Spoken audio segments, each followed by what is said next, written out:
আমি আজ এই জিনিসটি নিয়ে আপনাদের সামনে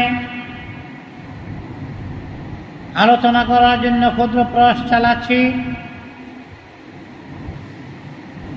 সেইটি হল